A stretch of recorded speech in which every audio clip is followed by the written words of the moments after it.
আপনারা কি বলে নিয়ে আসছে? আর কইও না, দালালের বৃষ্টিতে শুধু 100 বার। হাই হাই, তা আপনাদের এই অবস্থা কেন ভাইয়ারা? আপনাদের এই অবস্থা কেন? আপনাদেরকে কি বাইর করে দিছে? বাঙালি দালালের বাঙালি। আমরা বহুত অসহায়। হ্যাঁ, মানুষে দিলে খাই, না দিলে নাই। হাই হাই, মানুষ মনে করে যে বিদেশ আসলে বাঙালি টাকা, দালাল, এটারা বউগারে আইনবে 10 বিদেশ মানে টাকা। দেখেন আমগো টাকা তাহলে কি দিয়ে অবস্থা। 10-12 টাকা রাখবে আমরা মরুভূমিতে আছি, এরপর আমাদেরকে বাহির করে দিছে। দেখেন কি অবস্থা, এই দেখেন,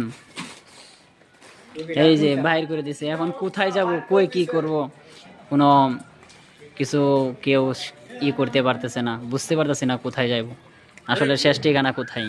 বাংলাদেশ দেখেন সরকারকে বলতে চাই, আপনি অতি দ্রুত এটার ব্যবস্থা নেন। বাংলাদেশে যে দালালেরা ভিসা দিয়ে নিয়ে আসে, বাংলাদেশের আমরা তো একটা বাংলাদেশি, তারা টাকার জন্য আমাদেরকে নিয়ে আসে মরুভূমির চারিদা, কফিল নাই, কোনো কিছু নাই। দেখেন আমাদের অবস্থা এহ, কত কষ্ট। আমরা কি 6 অবস্থা। লাখ টাকা ঋণ করে আইছি, 6 লাখ টাকা ব্যাংকের থেকে ঋণ করেছি। এখন আমাদের উপায় কি হবে? আমাদের পরিবারের উপায় কি হবে? আমাদের কাজ নাই, কাম নাই। ডাক্তার ইউনূস স্যারকে বলতে চাই, আপনি যত তাড়াতাড়ি পারেন এটার ব্যবস্থা নেন। অবশ্যই।